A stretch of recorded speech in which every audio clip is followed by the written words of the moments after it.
What is up, everybody? Welcome to the Beer Guys Radio Show. We are here. We are here. Randy Savage says LFG. Yep. LFG. Let's do it, Randy. Let's Let's go. do it. Let's So, go. yeah. All right. Well, we're here, guys. It's time for beers and podcasts and live streams and all that stuff. And we're definitely going to do that. I think we've all got our beers poured and we're ready to jump right into it. If you have a comment, you want to know about what we're drinking, you want to share what you're drinking, then we definitely invite you to do that. We'd love to hear it. So Randy Savage says he is lifting weights and listening to BGR. That sounds like a pretty good plan. That's how Pretty you get much sounds like a swole. solid plan. Yeah, that is how you That's get how you swole. get swole. If you want to get big, that's how you do it. That's it. BGR, and weightlifting. Well, we're going to jump right into it. Let me get this queued up here, and we will jump into the show. I can do this. I have confidence in myself. I believe in my abilities. I am a strong man. I don't need no woman Just to over do this. A strong, independent man. I'm a strong, independent man. All right, here we go.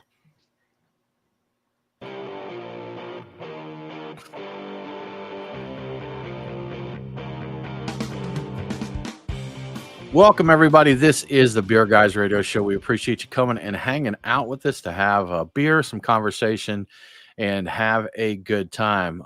Shout out to Randy Savage and to Tyler for hanging out with us. Randy's lifting weights and listening to the stream.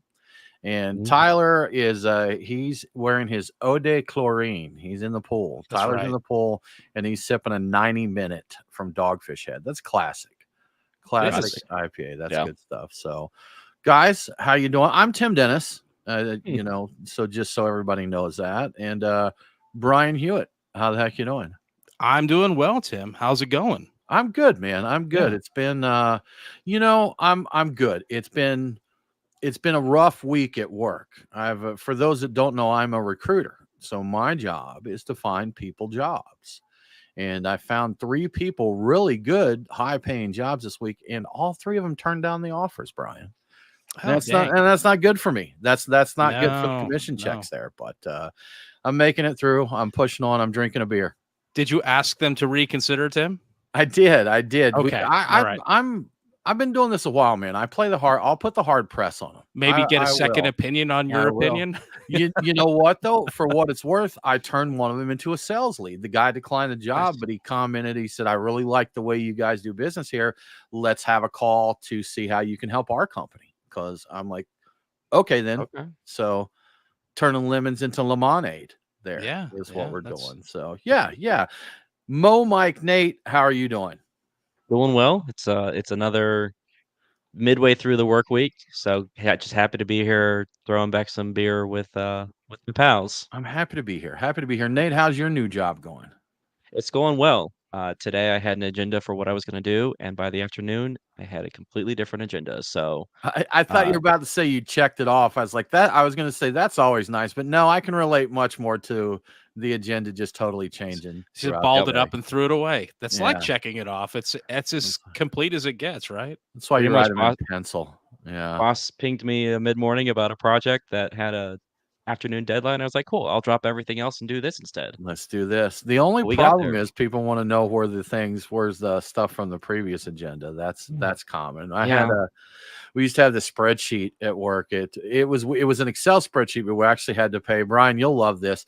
We had to pay a subscription fee to access this Excel spreadsheet. And but we'd put in like our task for the day, and then you'd rank one against the other. You're like, is this task more important than this task? And you'd say yes or no. And then by the time you were done going through your daily task list, it had prioritized them for you in what you should do. So it was one of those things where a business consultant comes in, charges the company, 5 figures for 2 days worth of work. And then they're like, this is what you need to make everyone more productive.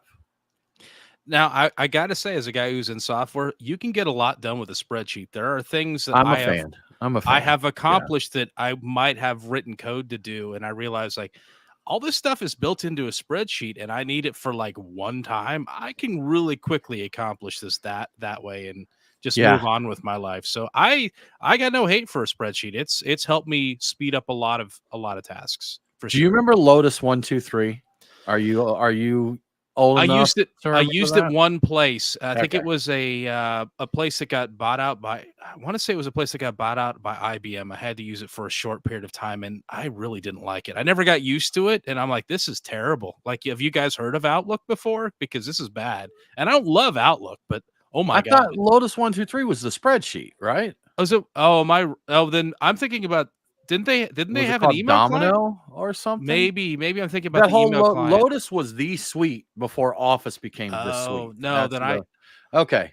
I've used Star Office or the competitor that's the free one, and that's not bad actually. I got used to that, but no, I've never. Okay, so Lotus I didn't use. I was getting confused with a different thing. That was the beginning of spreadsheet days, at least from what I remember. There may have been some. I think there were some simple ones before that. I remember a word processor called, I think it was called Paperclip on the Commodore 64, and this was before. Nate, do you know the term WYSIWYG? I have not heard that term before. In our day that was important because it was a big change in things. And WYSIWYG stands for what you see is what you get. And Nate, before the days of like Microsoft Word and some other ones like that, you didn't see things like italics and bold and that on your screen. You just see these notations that's what you get when you printed it. So when they upgraded spreadsheet, when they upgraded word processors, you had WYSIWYG, which means you actually saw on the screen. But all right, I'm already getting mocked in the comments for I've never felt younger around you two before. Yeah. This is great. Do you remember pencil and paper, Nate? Have you heard of that? So typewriter. Yeah.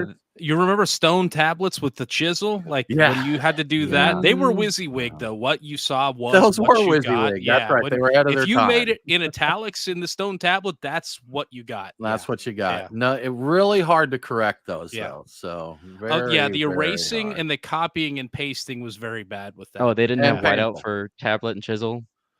Filled it in with some masonry, like cement. Cement. Kind of. Yeah. Well, guys, moving right along to stuff that's actually beer related. Let's talk about our beers of the week. Brian, what are you getting into this week? So I pre-gamed with Martin House's O Mandy, which is a strawberry shandy with a touch of lemon lime and lemon lime. Okay, I guess it's a combination of the two. I didn't read that when I put that in. I guess it's basically Sprite. For a shandy, it's kind of a heck of a shandy. It's a 6%er, but I'm still sipping on it. I started drinking it before we went on, and it's a 16 ounce, so I'm still working on that. After that, I'm getting into Sierra Nevada's Cool Little Thing, which is a New England IPA with a whole bunch of different cryo hops. I know Mosaic is in there, but there's a whole bunch of other ones, and that's a little 12 ouncer.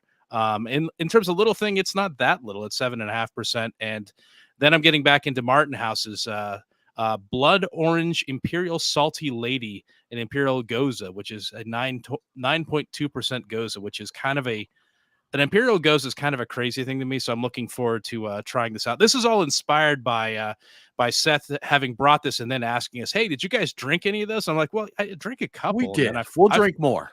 Yeah. So I'm drinking a few more of them this time, and I love getting some Martin House. This is some of my first experiences with them. So that's what I'm drinking. How about you, Tim? So I have a Halfway Crooks Berliner Weiss, and it wasn't that long ago. This was my beer of the week again, but this is my last bottle. And I opened the fridge and I looked into the fridge, and I'm like, I want that because I just really love this beer. It's just got a nice light tartness to it, very clean. Very satisfying. Very good beer. Now, I do have a request, Brian. I should say that Tyler has requested that I spend the next 30 minutes talking about Microsoft Access, the database from the 90s. So the 90s.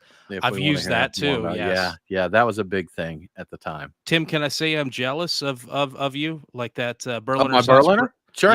Yeah. Also, your ability to open up a refrigerator and get something cold out of it. That's right. You haven't been able to do that for about a week now, have you? No, I got a mini fridge. They're nice, Brian. But yeah, they're nice. I've heard it's really fun to be able to, chill food and make it last for more than like 3 or 4 hours. Modern technology, bro. It's like the modern equivalent of a stone tablet for food. Yes, I get that. Yeah, that speaks to me.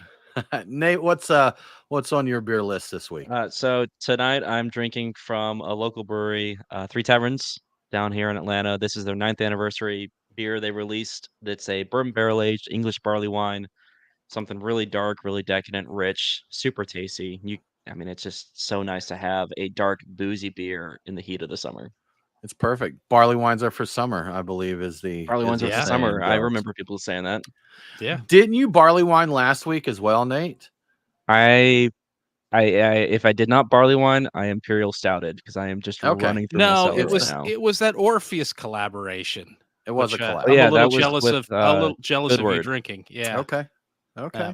Good stuff. And Brian, because I know everybody's sitting on their edge of their seat to hear this right now, my scent of the day is Creed Centaurus. Brian, I feel kind of special. This is an unreleased fragrance. I got a sample of it, so I'm feeling good. And this one, Creed Centaurus, I get notes of tobacco, cinnamon, patchouli, little jasmine, and a little vanilla in there. Now, there's a lot of synthetic notes that they use in fragrances that I don't know yet. There's so much of this stuff. And looking at the notes for this has ambroxan, benzoin, and heliotrope in it. Looking up those notes, that is ambroxan is an amber musk, which I definitely get, the muskiness in that. Benzoin is a balsamic vanilla, and heliotrope is an almond smelling vanilla. Oh, so think about this, Brian. Tobacco, cinnamon, patchouli, jasmine, vanilla, almond vanilla, amber musk, and a balsamic vanilla. So that's what I got here. That sounds pretty promising. I love almond, and I actually find that vanilla, as long as it's not too strong, is quite nice, and it's mixed into a much richer fragrance. So, what are you wearing, Brian? Yeah, I decided to go in a completely different direction. Not that different, I suppose, but Versace's Eros Flame. And delightful fragrance, Brian. Excellent choice. And I spent a little time trying to figure out what it was about that I liked so much. And it's very citrus forward. It's got I figured it out. It's this juicy, peppery orange. It's like orange plus pepper, and it's fantastic, those two together. And there's some backing of a good amount of wood. I think I smell sandalwood. I looked around online, and they say sandalwood and cedar both. And I think I got the sandalwood. I think I got a little patchouli in there. It's got some powderiness to it that I'm in part, I don't care about too much as long as it's not dominance. And there are definite floral notes, but they're also not too strong. I mean, I like rose. Specifically, I smelled rose. I like it as long, if I'm going to wear it, I don't want it to be very overpowering, but if it's in there as a supporting cast member, I'm fine with it. Like over the top rose, I'm like, nah, I mean, I can't wear that, but if it's in there, that's good. But juicy, peppery orange is a very prominent note. I dig that. I'm into that. Rose is a fragrance I like. I enjoy the smell of roses, but I don't think I want to wear them. And there's some pretty there are scents that they claim are masculine scents or men's fragrances that are rose heavy, and I'm not about it. But you mentioned the Versace Eros. You're wearing the Eros Flame. I really like the base Eros as well. And they do a line. And Brian, that's another one. They're coming out with a new what they call flanker in the Eros line. They got one called Eros Energy that's going to be coming out soon, and that's going to have orange, lime, grapefruit, lemon, bergamot, orange, two kinds of orange, Brian. Two kinds amber, of orange. pepper, currant, musk, patchouli, and oak moss. So I'll blind buy that one. I've already decided when that releases, I'm going to get it without smelling it because I think it's something I would enjoy. I've noticed that I'm both very sensitive to patchouli, but also very much enjoy patchouli, which is a good combination. Yeah. A lot of times I'm sensitive to something that I don't care for.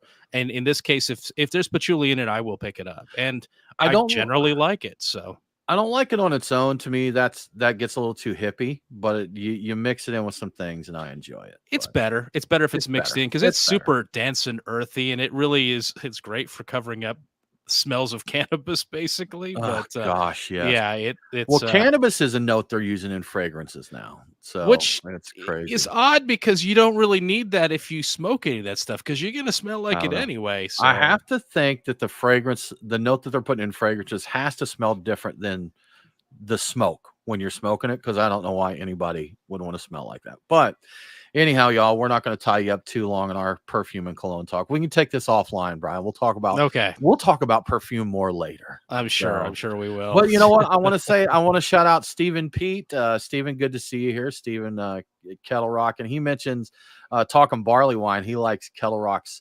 Sasquatch sighting, and that one's uber rare now. So it's going to be very rare. Yeah, get it. So, and he gave a shout out to Six Bridges barley wine. Six Bridges is great. And that's here. Tyler's getting in on the fragrance talk here. He said chlorine He goes to a weird place with cologne. This. Organic, historic. And I'm not going to read the next part, but it's right. Historic. Let's stop. We'll end with historic. That's historical there. So okay, I should read these things before I put them on the screen. Yes, you should. So. I saw that and I was going to comment. I'm like, I don't know if I'm going to get in that last part. Yeah. And we've got thoughts on patchouli too, guys. So we've got thoughts on it. And it is very hippie, Tyler. That's right. And I think when it's mixed in with other things, I like the note as part of an overall recipe, but by itself, it is very, flower girl hippie. I've already figured out when you're looking at the colognes, it's in there as a base note. Anytime they want to take something that kind of leans feminine, maybe a little too much for people, that just add some patchouli in as like a base note, and boom, it just like pulls it right over. And then I think I'm guessing that's what Tom Ford does with a lot of his stuff. Like he's got a rose prick one that's supposed to be unisex, which I think it's made unisex, but let's just throw some patchouli in this thing. And then boom, now anybody can wear it. Like, I don't know, maybe, I'm not going to hate anybody who likes wearing it. Smells great. I don't know if I could wear that, but smells great. Yeah. So, well, Brian, moving along, you found an article. I didn't get a chance to read this, but I think you dove into it pretty deep from the Mad Fermentationist, who is Michael Tonsmere, who we had on the show many, many years ago. I don't even remember how long ago now. But it's been a while, yeah. He's moved along. He actually opened his own brewery since then, but he did an article talking about craft beer-inspired cocktails. And we go all kinds of directions with that. There's craft beer cocktails. There are cocktails as here inspired by craft beer. And then there's craft beer that are inspired by cocktails. But he's talking about craft beer-inspired cocktails, not beer cocktails, but ones that attempt to replicate beers. And he had a few thoughts on that. I think you found some of those interesting, right? Yeah, I really like it. So the idea is he doesn't really use beer. He's trying to replicate the experience of a number of different beers using other ingredients. Now he does use things like Malta, which is I think a carbonated unfermented wort, but like he's got a hazy IPA kind of riff. I guess the name of his Ramos Gin Fizz Hazy IPA. The naming is a little weird, but he uses gin, orange juice, Sauvignon Blanc, and egg white and hop water to kind of replicate the experience of a hazy IPA. And I love this idea. Is like, let's replicate, because we've done this with beer for a long time. We say, I love that cocktail. Let's see if we can make a beer that tastes like that. But now it's like, I love that beer. Let's see if we can make a cocktail that tastes like it. And I think he's attempting to replicate not only the flavor of it, but the ABV. So it's roughly as drinkable as a beer. So it's like he's going to a whole other level with this. He's also got a riff on the English barley wine that uses rye. I think he used bullet rye and a couple different Madeiras and Malta to accomplish that. In the Madeira, in the sherry, I think there was sherry involved in that. Maybe not. Maybe that was the other one. Anyway, it adds a lot of interesting character that you would get from an aged barley wine. So a lot of times your flavor notes would be like a Madeira or like a sherry or a port wine note when you're drinking a well-aged barley wine. He's also got an Oud Bruin or a Flemish sour red that involves sherries and a little tiny bit of balsamic vinegar and some kombucha. I think it's an elderflower kombucha, which sounds really cool. And one of my favorites, he has a espresso martini coffee stout. I don't like that he called it espresso martini, but I think it was like a Black Russian coffee stout. But anyway, he used cold brew, Kahlua, bourbon, and Malta to replicate a coffee stout. And I'm like, I definitely got to try this. I think these are all really cool. I kind of recommend people, if you like messing around with mixing your own drinks, give this a shot and see what you think. I just think it's such a cool concept, Have you tried any of them yet? I haven't had a chance to. I've had a problem with ice. That's right. That does the whole refrigerator thing. Yeah, that interferes with the ability to shake a cocktail or chill things. So yeah, it's a little it's been a little difficult, but I love the idea. I don't think we said directly, we hinted at it, but your refrigerator died this week and you're waiting to get it repaired. So you've had to, but it did mean that you got you a new mini fridge and a new standalone ice maker out of the deal, right? That is right. And I don't think that mini fridge is going anywhere. That ice maker, I'm going to fight to keep that on hand because I have had more ice than I know what to do with in the past, like, I'm going to say 24 hours. I think I got it end of the day yesterday, and I've been just cycling through that, just icing everything up. I'm putting ice in drinks that don't need ice. I made iced coffee just because I now have ice, so I can make iced coffee. So Made a ham sandwich for lunch, threw a few with cubes ice in there. Yeah, made it crunchy. Yeah, Crunchy. instead of lettuce, I just put a little bit of ice in there for the crunch. Yeah, it makes sense to me, perfect. Brian. Yeah, Perfect it's sense. great. You know, I'm thinking about these cocktails that you're talking about and trying to picture the flavors, and I definitely can see like the Charleston, the one that he's saying is like a rye barrel English barley wine. I could get that. So the rye, the Madeira, the Malta. I mean, all of these, like the coffee stout and the Charleston, I definitely see him using the Malta. I see where that's coming from to bring, and that's going to bring a lot of the malty sweetness that you're wanting there. Of course, that's what Malta is. Yeah, exactly. I'm intrigued by using sherry and Madeira in anything, like replicating anything that is aged, because those are the notes I love so much in an aged beer. I don't think people realize how good, sherry can actually be. It's not very popular. It's very cheap to get these days. So people use the barrels for other things, but nobody really drinks the sherry, which is kind of a shame, honestly. But I've had some oud bruins that definitely had that balsamic note in them. Really noticeable. And in the, I mean, I can definitely see that the mix of sherry's, the balsamic, the kombucha. I could see that playing in the oud bruin, territory there in that neighborhood. And I mean, in all honesty, if you take Malta, it's kind of cheating. You take Malta, then you throw bourbon, Kahlua, and cold brew coffee in it. Yeah, I mean, you're adding the bourbon and Kahlua to get your alcohol note in there, and you're gonna have coffee, Malta, and then you're adding the alcohol in. So there's your stout. I mean, that one makes sense to me. Pretty easy to read that one.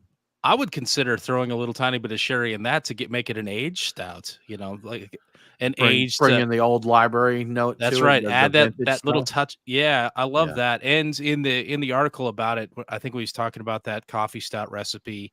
He used Kahlua because that's what he had, but there are other ones out there. I think you could come up with a much better, coffee stout if you look for alternatives. And I got no hate for Kahlua. It's fine. But I'm not sure the Kahlua is necessary in that. Maybe I'm sure he had his and I will say this: Tonsmere knows what he's doing. So if Tonsmere is like, this is the way to do this, I would believe that he probably got it in the neighborhood. So Nate, as you are our cocktail corner guy, something for the agenda. Why don't you try and pick out a beer and see if you can recreate it? I'll do my best. I think the oud bruin in this lineup seems like the most approachable one, just because the ingredients are super easily attainable. I think the hardest one our listeners are going to have to find is going to be that elderberry kombucha. But I definitely I'll take the challenge. I'm curious. I'm trying to think of the ones I think the hazy IPA one would have been a tough one, and I'm assuming he's bringing in the egg white to get the mouthfeel, the mouthfeel there. Yeah, so the haze in the mouthfeel. Orange juice, Sauvignon Blanc, egg white, and hop water. Okay, all right. Well, and so he did a good job because a standard Ramos Gin Fizz is the dry gin, the egg white. It's lemon juice. I use lemon juice in mine, and then I do orange blossom water. Okay. And it has a pretty sizable head. So I think he actually did a really good attempt of getting like that hazy IPA both in the mouthfeel but also in the haze, using that orange juice and OJ and egg whites, huh? Yep, and the egg white, yeah. Have you noticed that Brian also has a pretty sizable head? I have noticed that, yeah. Yes, the beard definitely lends some benefit to that. It accentuates it. I didn't even think about it, but I was at a fancy restaurant. Was it last Friday? And I had something that was very reminiscent. It was not at all meant to be, but the cocktail was a blend of champagne and elderberry or elderflower liqueur, and I want to say tonic water. And when I was drinking it, I was like, this is in the neighborhood of some saisons I've had. I'm like, this was really, really nice. It was very light, very effervescent, very sparkly. And I'm like, man, this is something farmhouse adjacent, perhaps. And or saison adjacent. So that's another thing that would be an interesting way to replicate something that we know and love. So I think it was just, I don't even remember what it was. It's just some I think it was just some well champagne and elderflower liqueur and tonic water. And oh my God, that was really good. It was on ice, but I'm not going to hate on it. It was fantastic. Interesting stuff. Yeah, I'm curious to see. I'm trying to think here what other beers you could go after, because he a pretty good variety there, as far as styles go. Interesting. Well, Brian, big news this week, just hot off the presses in the last day, but Tilray, who we all know owns a boatload of breweries. I think their first acquisition was Sweetwater, and then they bought a bunch more, and then they bought a bunch more. Brian, they're buying more breweries. And this one's actually hitting close to home. It's bringing a couple of Georgia's children, back under the same roof, but they're buying from Molson Coors, Hot Valley Brewing, Revolver Brewing, Atwater, and our beloved Terrapin Beer Company. Yes, they are. So what's up, man? Any more details on the Tilray deal? Yeah. So they're really doubling down on buying up breweries, aren't they? So when the transaction closes later this month, Tilray will have a total of 20 breweries, and they will be able to produce 1 million barrels of beer or 15 million cases annually. Brewbound has done the math, and I was reading their article for all the juicy details. They say this would land Tilray firmly in the number 4 spot in the Brewers Association's list of top craft breweries in the U.S., ahead of Gambrinus, which is Shiner, and I forget who else. Trumer? Shimer? Yeah, anyway. So that's pretty significant. And I think in terms of volume, they're almost twice the volume now of Gambrinus. I don't have the exact number in front of me. This will expand their distribution by more than 20%. Tilray will also be the number 1 seller of craft beer in the Pacific Northwest and the largest brewer in the state of Georgia. Once you bring Sweetwater and Terrapin together, that makes them huge. All right. Tilray says this is not going to be their last acquisition. They will be doing more, but they aren't actively looking to buy at this moment. They do get a lot of offers to buy craft brands. They say it's like daily. People are just saying, hey, you want to buy our brand? The company is more interested in buying larger roll-ups of craft brands like this one. Then they're not likely to buy deals.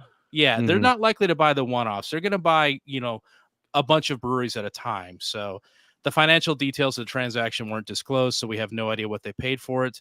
As for Molson Coors, it seems like they plan to use the resources freed up by the sale to focus on their, quote, above premium, unquote, portfolio, which seems to be Blue Moon and Peroni and maybe a couple of other things. So I guess that works for them. That's going to be their focus, This will be interesting to see. It's an odd time to be buying breweries. I mean, or maybe it's not, depending on. Now, I'm wondering how much the fact that they're a marijuana company is impacting them buying a bunch of breweries in this time. Like, if they're like, yeah, dude, all right. Well, they're doing it after they've smoked a few. Like, oh, I get it. Then they sober up. They're like, dude, did we just buy 4 more breweries? And they're like, yeah, we did.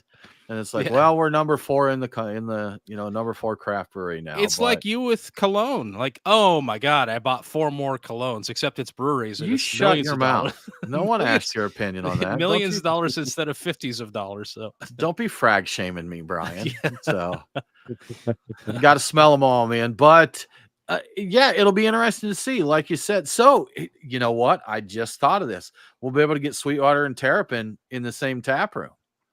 Yes. Or we should be able to. Theoretically, Related news, I think we talked about this maybe a few weeks back, but Sweetwater had opened a brewery in Fort Collins, Colorado, and apparently it didn't do well there. So they shut down the Sweetwater brewery, but within less than a month, maybe a couple weeks, they turned it around and that became a Breckenridge brewery. Yeah. So, which, of course, it's really the same brewery. They probably just had to change some signage and badges and, screw on new tap handles there. But, that became Breckenridge. And, that makes sense to me. Sweetwater's got a lot of love in Georgia because it's Sweetwater. I mean, when you ask about Georgia beer or Atlanta beer, 420. Everybody knows 420. And that's that. Yeah. If you don't know beer, 420.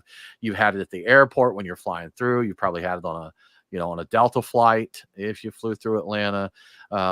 But, Breckenridge, same for Colorado. I'm sure that name would do a lot better there. So, and Tyler said, who's still buying Blue Moon and Peroni? Lots of people, I guess, man. They're selling a ton of them. That's we're the craft crazies. And this is one thing I think is interesting that I've mentioned, like on the forums and that.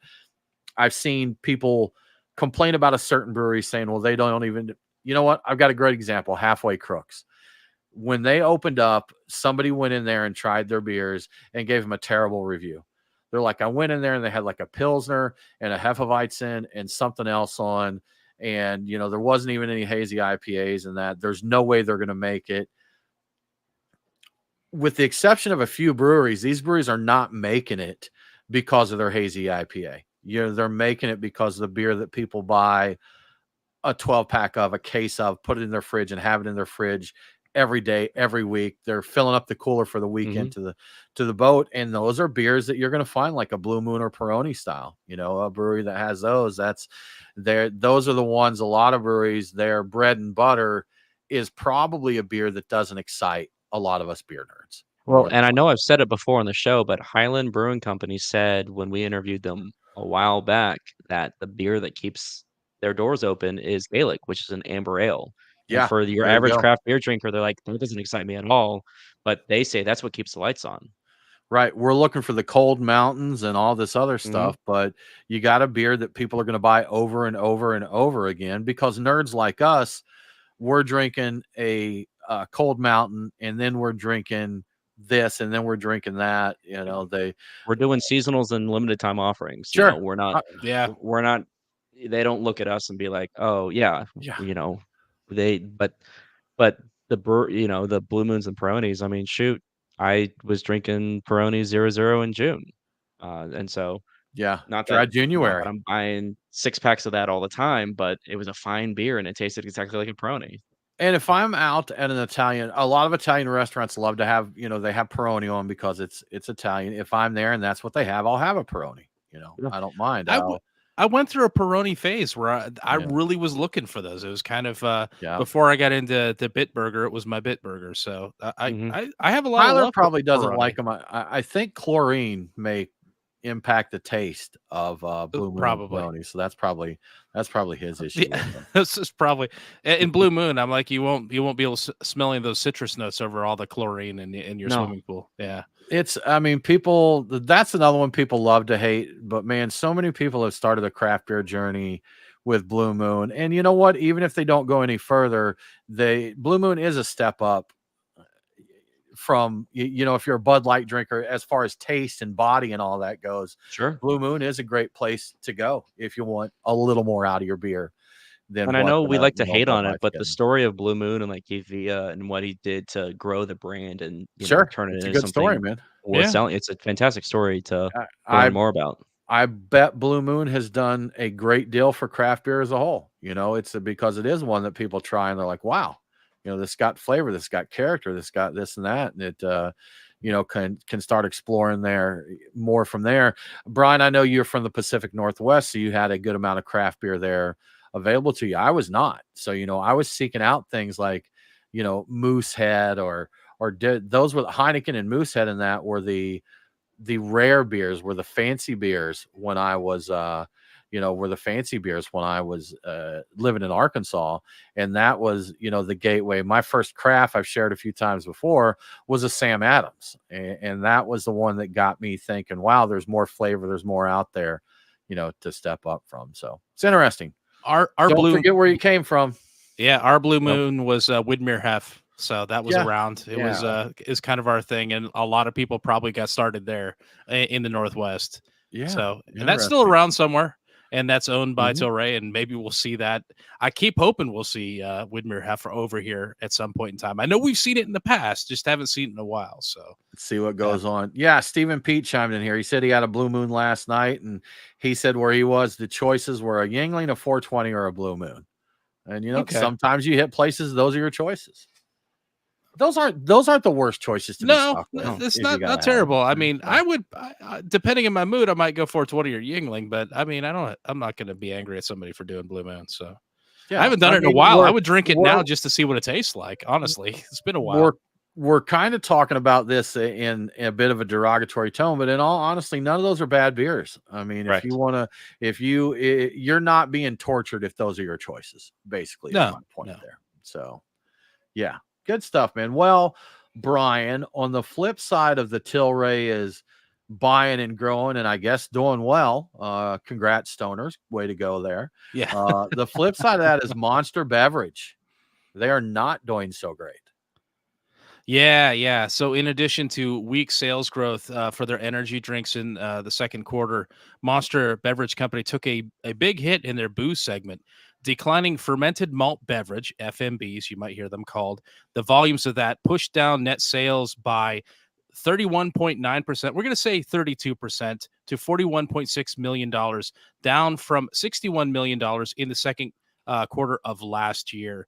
In May, in addition to that, in May, the company announced the closure of the Deep Ellum Brewing Company taproom and brewery in Dallas, Texas. Prior to that, they gutted Cigar City in Tampa and turned it into a, quote, innovation center, unquote, and a production hub. Mm-hmm. And in November of last year, Monster closed the 50,000 square foot Oscar Blues Brewery and taproom in Austin, Texas.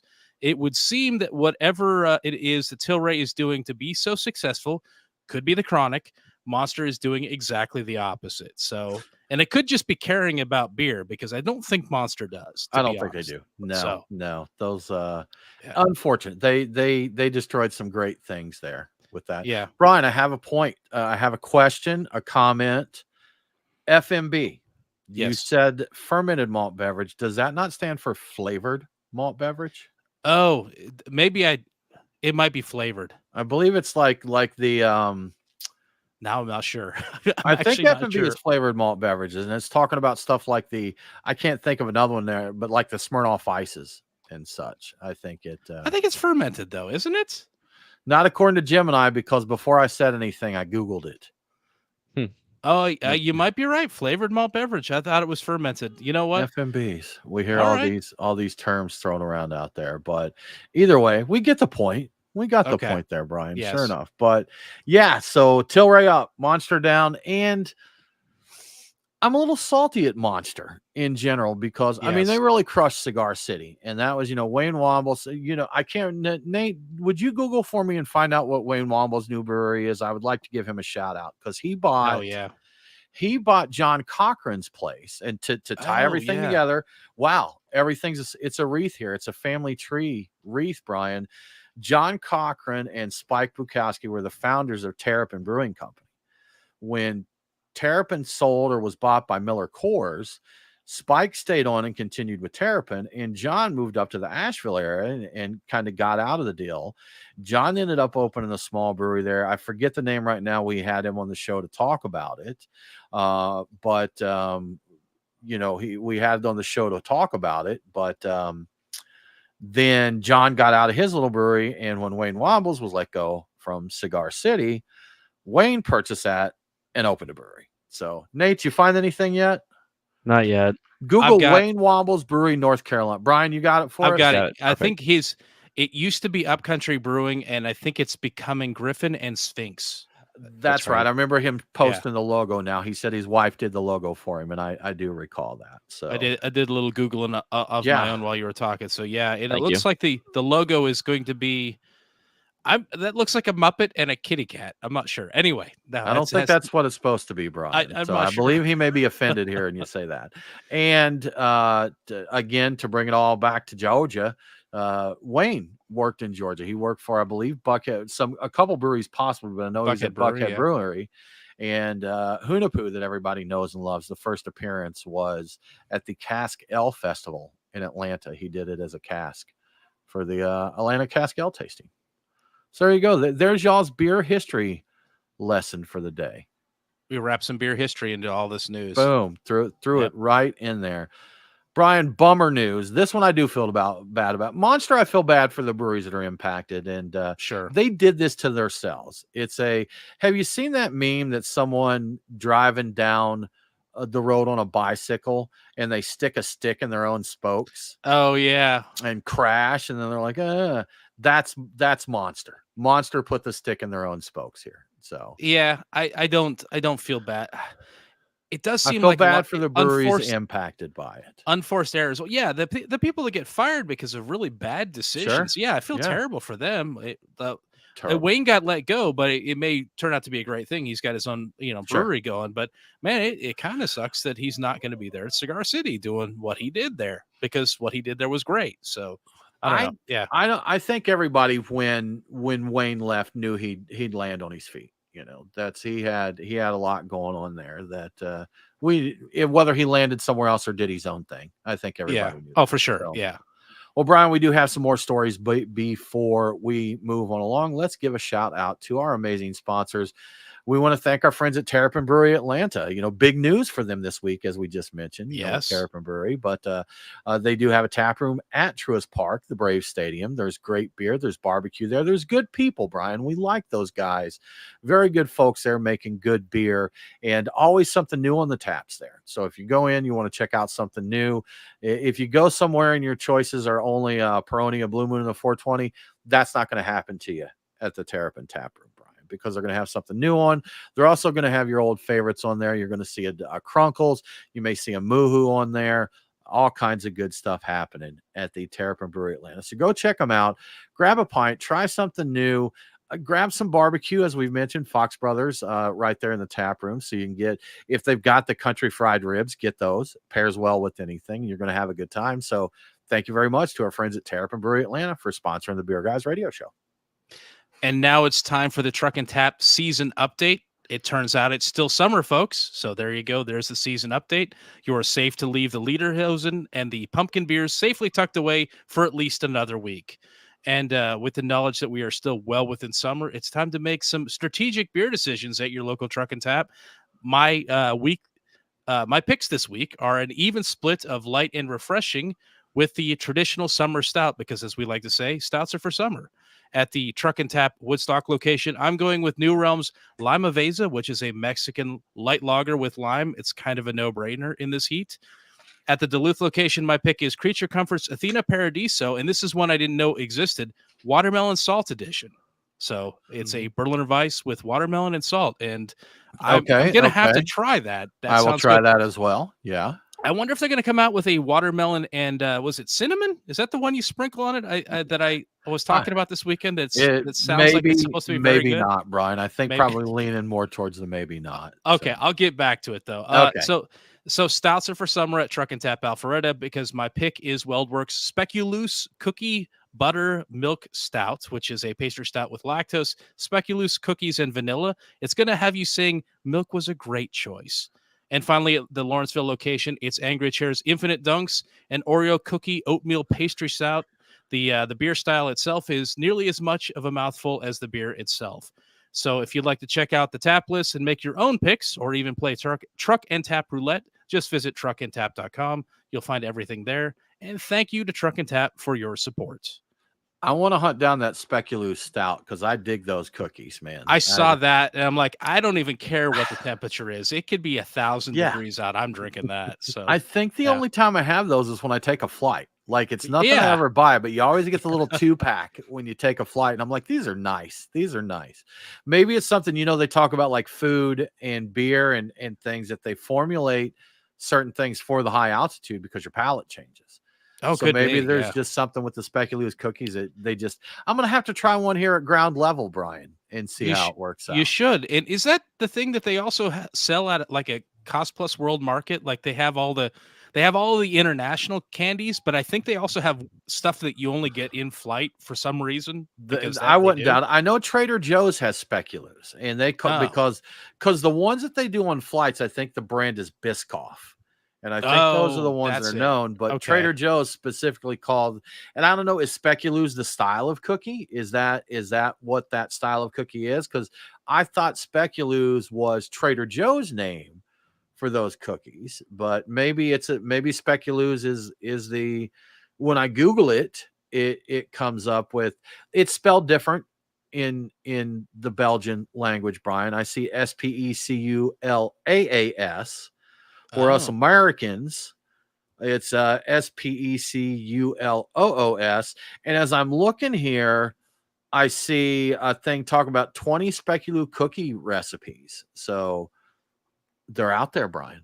The Speculoos are out there. As somebody they're in a stout, from what I hear. Yes, I've heard this too. I've heard this recently from somebody. I don't know who. Where did I hear that? As somebody who's very much into cookies and as their preferred dessert, I'm I'm kind of embarrassed I don't know more about them. I really need to get in on this and figure out what's up with Speculoos cookies. I'm down with them. I like all things cookie. I'm very pro cookie. So yeah, down with the cookie. Yeah, that's right. He did it all for the cookie. I did do it all for the cookie most of the time. That's good. Yeah. What's that cookie place? The one that the fancy cookies that we got at Crumble? Yeah, it's controversial. I've seen stuff about it. Is it? Okay. Yeah, I think all right. I think it's. I don't want to hear it. I like the cookie, so let's just leave it. It'll ruin it for you, though. No, forget that. So I don't want to hear it. Let's skip over it. They are good cookies. Look, if half of American can look at their presidential candidate and play ignorant, then I can do it about cookies. So you know what? Fair. That's absolutely fair. Yes, let's just go with it. Yeah. Well, Brian, moving along to some terrible news, and these guys definitely didn't deserve it like those suckers at Monster. Oregon hops had a bad hit due to the slowdown in the craft beer industry. That is correct. The 2024 hop harvest is beginning very soon. I think I've read that it's starting next week. And Brew Republic is reporting that the Oregon hop crops will be down 18% this year. And this is the second consecutive year of declines. Last year saw a 12% decline. Oregon has gone from 7,000 hop acres in 2022 to just 5,500 hop acres this year, which is crazy. The acreage for hops is down nationally about the same percent, 18%. And all that really does is takes into account Idaho and Washington for the most part, because that's where I believe most of the rest of the hops are grown, but a little bit in other places. I think Michigan, a few other places do that too. But yeah, 18% down everywhere. And like you said, the reason is simple. It's because of declining beer sales. Craft beer sales are down 2.1% as of the first half of this year, which I hate hearing, but that's where we're at. So farmers are planting less to have to avoid growing crops that they just can't sell. And I guess there's stuff in warehouses too that's been preserved or refrigerated. I'm not 100% sure how much you can do with that, but they can't grow at the rates they were because they can't sell them, and it's just going to spoil. Yeah. So it's wasted resources, wasted water, wasted effort. So yeah, down 18%, man. I know it takes a while when they have to make some adjustments to crops like that, but I'm curious that they'll figure it out. Farmers are resilient folks, so there'll be something else they grow on that land. But I'm curious what they'll do. Do hops and grapes share the type of soil? Like, is that friendly to both of those? Because that region does both wine, grapes, and hops, right? Yeah. There's a lot of wine. It's like there's a wine country area out there. As somebody who lived in that area, there were wine and vines everywhere. So they can grow in the same area. I don't know if it's the soil. I think it's the climate as much as anything else. Both. is what's the terroir, doing it. Brian. Is the terroir, the entire thing, the terroir. Yeah. So I know both can be there. Maybe they convert over to. The problem with committing to wine is I think you've got a lot of years for those wine vines, grapevines to grow before they get to a mature level to produce. And if you got to switch gears and go back to hops, you can't do it. You're like locked into that. And so that's a heck of a commitment. I'm not sure that they can switch over, but maybe they would. I'm like, if in the long term they don't see this coming back, then maybe that's a smart play. Though I think wine sales are also not doing that's what I was going to say. Is there any point? Maybe grape juice. I mean, they can grow them for grape juice. Maybe. Who knows? Could be. Yeah. Brian, I love this story because Athletic Brewing, big news from them. We talked to those guys. Really, they weren't brand new, but they were young when we first started talking to them. We were just starting to explore NA beer. They were just starting to make a name for themselves. And Brian, they haven't slowed down since then. I mean, just insane growth from Athletic Brewing. And this is just hugely major, Brian. They've got a partnership. And I think a lot of people will be surprised to hear who it is. Yes. Athletic Brewing has formed a partnership with the English soccer team Arsenal. Arsenal will feature Athletic Brewing's Run Wild IPA at Emirates Stadium for both men's and women's matches. Athletic will be the team's first official non-alcoholic beer partner. And Athletic Brewing will, in turn, be launching a marketing campaign and a series of promotions to promote the partnership. According to CNBC, sales of no and low alcohol beers are rising in the UK. They've been up like 38% on match days this summer, so it's kind of a huge thing. It's interesting that Athletic isn't the only non-alcoholic beer officially involved with English soccer, though. Guinness 0.0 is the official non-alcoholic beer partner of the entire Premier League. So at that level, Guinness has got it, but at the Arsenal level, it's Athletic. So that's pretty amazing. Yeah. Rock on Athletic. That is good stuff, man. Good guys over there. So it's cool to see them doing so well. And again, NA beer seems to be continuing to grow. They may not be, I don't know if craft beer loses enough, maybe their percentage of market share will go up even higher if the market's smaller. But yeah, I don't know. I think that people are shifting towards healthier non-alcoholic options. So, I mean, this is a big time for them. And they need to do more hoppy non-alcoholic beers to help out those hop farms, get them going too, When we had Dan Coppin on, he was mentioning that they're, through the World Brewing Alliance, that they have shifted to where they're really pushing low alcohol beers. Like they're trying to make the brewers be more responsible with what they're brewing, what they're drinking. Back in our early days, Brian, we had Spuds McKenzie out partying. That's right. We had Alex from Stroh's out there, and that was it. It was partying. It was girls in bikinis. It was Budweiser frogs and that. And they're really pushing people to go more towards lower alcohol, responsible consumption rather than raging party time with Spuds McKenzie type of stuff. And I actually saw some news yesterday that they're saying that any amount of drinking has negative health impacts.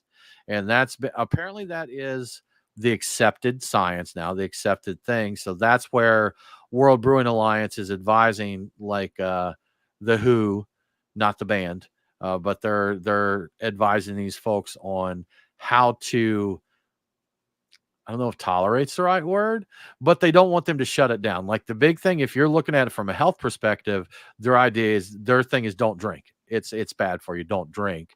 But there's a lot of economic and cultural significance to the brewing industry as well. So I think there's a strong argument from a different perspective on the health thing. Sure, like from a purely mechanical side of things, it's like it's bad for all the organs and everything internally. But I think for a long time, one of the arguments can be good for your mental health if you responsibly take a drink and unwind and let that stress off. That for a long time, that's been an argument for a variety of vices, including beer. So I think that there's still an argument out there. Like, yeah, no amount is healthy, but how are you defining health? Right. There's a mental health aspect to this as well. So, and I don't know, there's a social aspect to it too, in that, maybe after a drink, people hang out better with others. I don't know. There's more argument there. I don't know if that's been I think that's been accepted by certain people. I think it's still being fought by others. So I think that I'm not sure you're correct, but I believe that I think the scientific community has accepted it as fact. But there's all these things that we always talk about, what is it? Correlation is not necessarily causation. And, Tyler says good health is very vague nowadays. Things always change, man. It's true. In my lifetime, eggs have been healthy and deadly like 5 different times. They've flip-flopped. Coffee's done that too. Whether or not you can eat it. It's bad and good and bad and good. So yeah. When I was a kid, a stick of butter was a health food. Like if you didn't, you're running out, your mom hadn't packed you a sandwich, she'd just hand you a stick of butter to take to school with you. That'd get you through the day. That would be just fine. But then margarine came in to save the day until, oh wait, it's trans fat and it's going to kill margarine's not bad for you.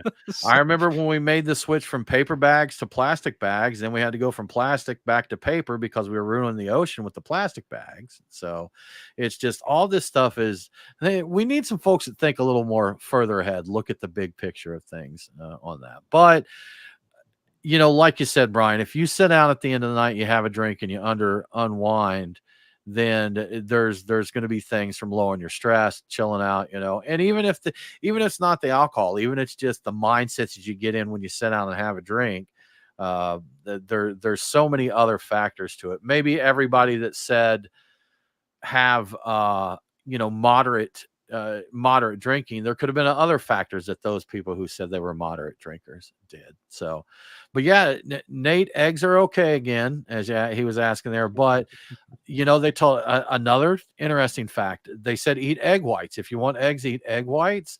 Well, I am told that the yolk and the whites work together for the nutrition. Something, I don't know all the details of it, but basically eating the egg whites alone is not any healthier for you than eating the whole egg because of the interaction between the nutrients or whatever in the yolks and the whites. So who knows, man? Who knows? Honestly, if you scramble them, they don't taste as good either. So I'm not eating the egg whites. Man, the egg whites are sad. I'm just gonna say it. They're sad.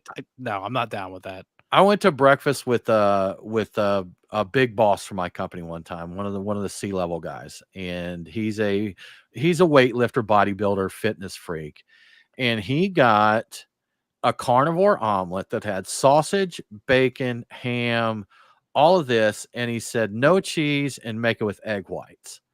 And I'm like, I actually asked him, I was like, I got a question for you. I was like, if you're getting all those meats in there, why go with egg whites? And I'm just like, you've got sausage, bacon, and ham in there, so but the lack of the yolk, it forms a vortex that sucks in the other fats and makes them go away. So that void that it's created just sends through a wormhole all that fat to another dimension where there's a fat version of him that gets fatter. Yeah, that's like if you eat pizza but you have a salad before it, then you don't get fat from that, because the salad, as it's going through your system, it just points to the pizza. It's like he's with me. It's a health buffer. Just kind of It's man. Forms a protective layer of leaves. There's tricks to all of this, man. You just got to figure it out. Well, Brian, we are going to wrap the show up with a little bro science, a little discussion in bro science here. We got a few more minutes left, and you were plucking around on the internet. You actually landed on Beer Advocate forums, and there was someone in there, and we don't know if he's 100% right. He posted in an authoritative tone with what he put there. So it's someone that you could believe, but having been on the internet for a while, we know not to take everything at face value. But he was talking about drinking and ABV levels and how that impacts hydration. Yes. So what's the scoop there? Yeah. So I'm going to give him credit. The user is Bub Seymour on the Beer Advocate forum, and he presumably, I don't know, you can't tell these things, used artificial intelligence to ask about what's the effect of different levels of ABV on hydration. And it was a pretty long list. I don't have all of it here, but here are a few of the interesting claims. A 12-ounce beer, a 12-ounce 4% beer consumed slowly over an hour will have a minimal diuretic effect. So it's going to have a very small amount of effect on your hydration. But if you chug that same 12-ounce 4% beer, it will have a much more significant diuretic effect and can produce noticeable dehydration because of the volume of alcohol that hits your system at once. You would have to drink a 24-ounce or more of water over the next hour to counteract the effect. And he also points out that drinking water slowly over an extended period of time is more effective than chugging it all at once, a large volume all at once, which is, I think, what a lot of people do when they're like, oh my God, I had so many beers that I have to wake up and work tomorrow. I'm like, I'm going to just pound this. Like, it's not as effective, pacing it out. So I asked AI myself about this because we're both going to go to the same untrustworthy source. And I couldn't confirm his exact numbers, but the robots told me that beer, regardless of ABV, is not as hydrating as water. I think that's pretty obvious. Even at 1%, water will still be more hydrating. Oh, I hear the robot right now. There, your robot answer's ready, Brian. Yeah, there you go. Okay, and I'll continue on. The faster you consume the beer, that will exacerbate and accelerate the diuretic effect. So if you drink it faster, it's going to hit you harder.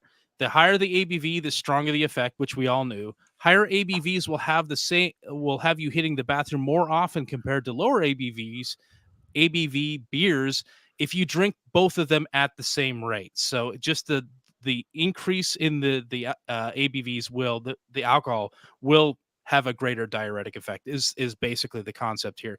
Beer will also affect your electrolyte balance, which is going to make your dehydration worse. Drinking water alongside of a beer can help offset dehydration It also recommends something that I used to do a lot is alternating between beer and water. So you drink a beer, then you drink a water, then you drink your next beer. Food intake and body weight and size all have an impact on the severity of dehydration when you drink a beer. Eating beforehand really does help keep you from getting as dehydrated or as intoxicated as you would if you didn't eat. So these things, some of them are fairly obvious. I think there's some interesting stuff here. Like the speed at which you consume a beer has a great deal of impact on what it does to you, which I think is the big thing. Uh-oh, lost everybody.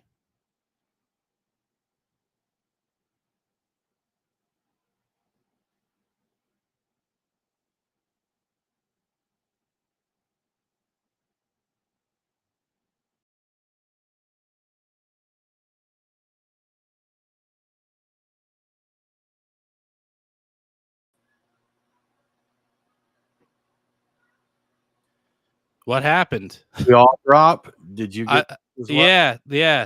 All right, we'll let Nate get back in and we'll wrap it up. I just crashed basically. So okay. You know what? I don't think we need Nate to close this out. So let me just, Brian, do you need to wrap up what you were saying, or did you finish before it kicked you out? I think I finished before it kicked us out. I think we might still be live streaming. It still shows a stream. Sorry, y'all we just Sorry. crashed here. We crashed. It seems like our streaming software crashed here. But all right. You know, Brian, I hear so many mixed things about hydration and beer, and I've heard both sides of the story where they've said that that there's so much water in beer that it doesn't really have a huge impact there. So who the heck knows, Brian? Who the heck knows what's going on with it? Bro science is always fun to talk about, see what the heck's going on there. But with that, I believe we're going to wrap up the show. I think we're about out of time here. So we thank you all so much for joining us. We hope that you have a really great week. If you enjoy what we're doing here, tell a friend to tune in. Tell them to come join us for the live stream. We'd love that. If you really like what we're doing, we would love your support on Patreon at patreon.com/beerguys. And otherwise, have a great week. Don't forget to drink local. Cheers.